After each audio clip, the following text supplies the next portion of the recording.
dewan juri yang saya hormati, dan teman-teman peserta lomba yang saya banggakan. Perkenalkan, nama saya Ratifah Haura, perwakilan dari SD YPWKS 4. Saya akan membawakan cerita yang berjudul Legenda Tanjung Lesung, diceritakan kembali oleh Samsuni. Alkisah di pesisir laut selatan Pulau Jawa.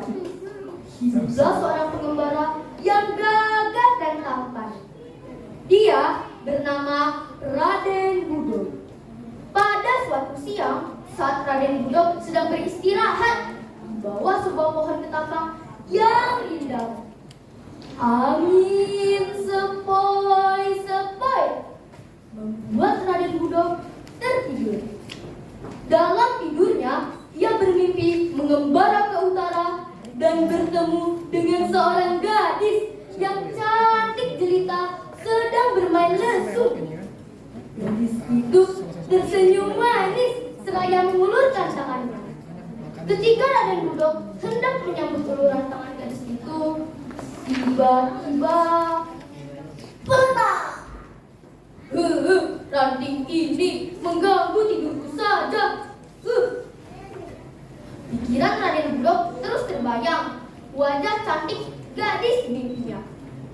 Ia merasa yakin bahwa gadis itu ada.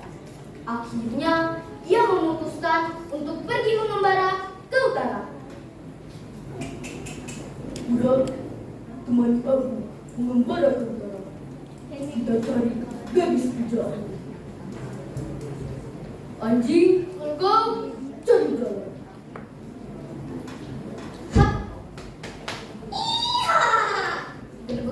Kedebut. Mereka pun mulai mengembara ke utara. Dan sampailah mereka di dataran tinggi yang bernama Tali Aras. Setelah beristirahat, Raden Budok melanjutkan perjalanannya. Dan sampailah mereka di Pantai Cawar. Kesegaran air di Pantai Cawar mampu menghilangkan rasa lelah Raden Budok. Ia pun melanjutkan perjalanannya. Budok, anjing, ayo kita berangkat. Hei, ayo cepat berdiri. Baiklah, kalau kalian masih diam seperti batu karang, akan kutinggalkan kalian di sini.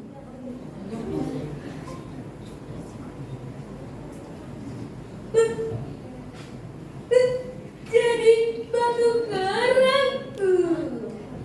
Raden Budok pun melanjutkan perjalanannya dengan berjalan kaki. Setibanya di tepi sungai, Raden Budok menghentikan perjalanannya. Dilihatnya, air sungai tersebut sedang banjir besar. Wah, air sungainya sedang banjir besar. Aku harus menunggunya sampai sini. Tung, tung, tung, tung, tung, tung, tung. Suara apa itu? Tung, tung, tung, tung, tung, tung, tung. Seperti suara lesung. Suaranya dari seberang sungai. Itu pasti gadis pujaanku sedang bermain lesung. Tapi air sungainya sedang banjir besar. Aku harus berusaha. Tunggu akang gadis pujaanku. Yuk.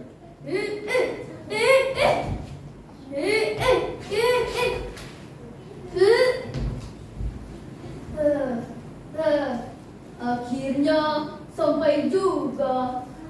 Tung, tung, tung, tung, tung, tung, tung. Wah, gadis-gadis sedang ngagondang. Itu kan gadis yang ada dalam mimpiku. Wah, cantik sekali. Jantungku sampai berdebar. Rupanya gadis yang ada dalam mimpi Raden Budok bernama Sri Pohaci. Sri Pohaci merasa seperti ada yang memperhatikannya. Ia pun memberikan isyarat kepada gadis-gadis kampung agar memberhentikan permainan ngagondang. Gadis-gadis itu pun berhenti bermain lesung dan bergegas pulang ke rumah masing-masing. Setibanya di rumah, Sri Pohaci disambut oleh ibunya yang bernama Nyi Siti. Mengapa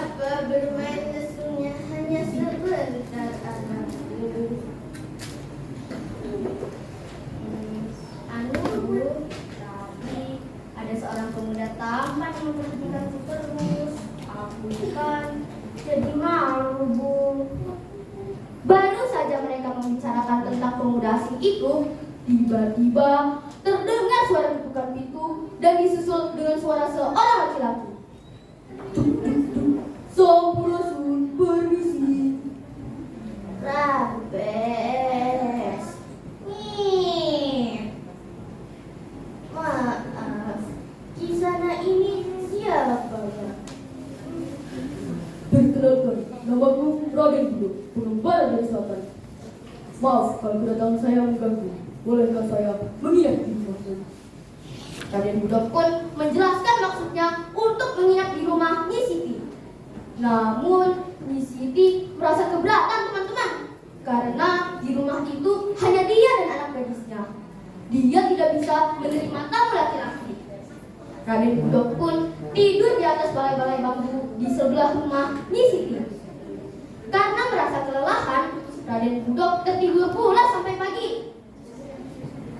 Namun tidurnya terganggu karena dia mencium aroma kopi yang sangat wangi.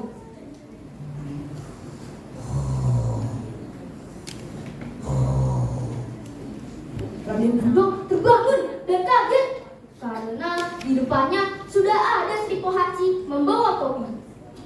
Silahkan diminum kopinya, Raden.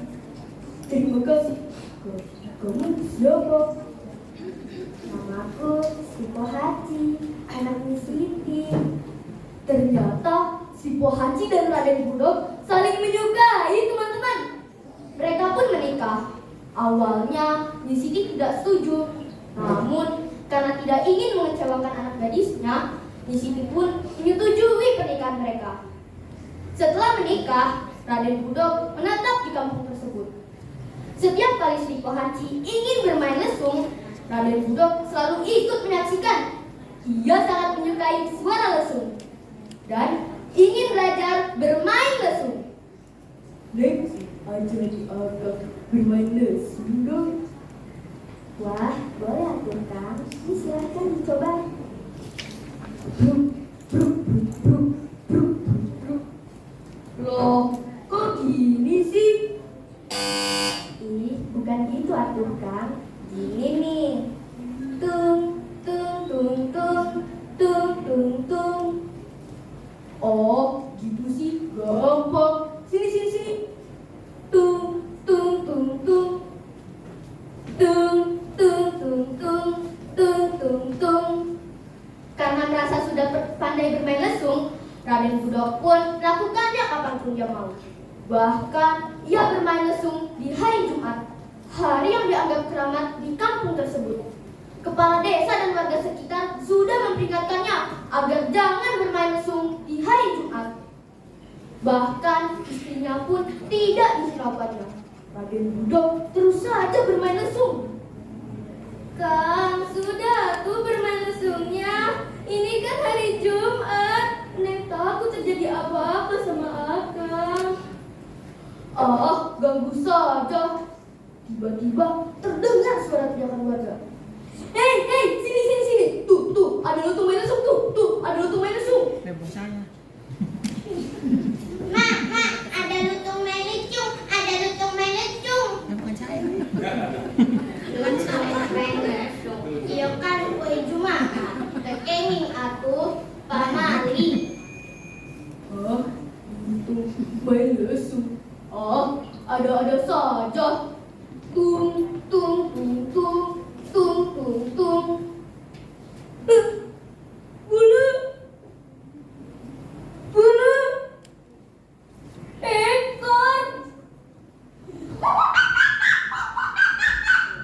Ternyata Raden Budo telah menjadi lutung, teman-teman. Ia lari dari kampung tersebut dan masuk ke dalam hutan. Sri Pohaci pun merasa malu dan lari dari kampung tersebut. Konon kabarnya Sri Pohaci menjelma menjadi Dewi Padi.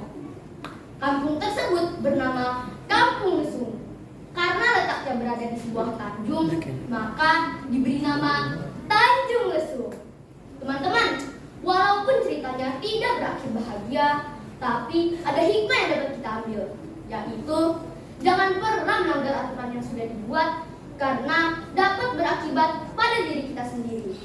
Demikian cerita dari saya. Terima kasih. Wassalamualaikum warahmatullahi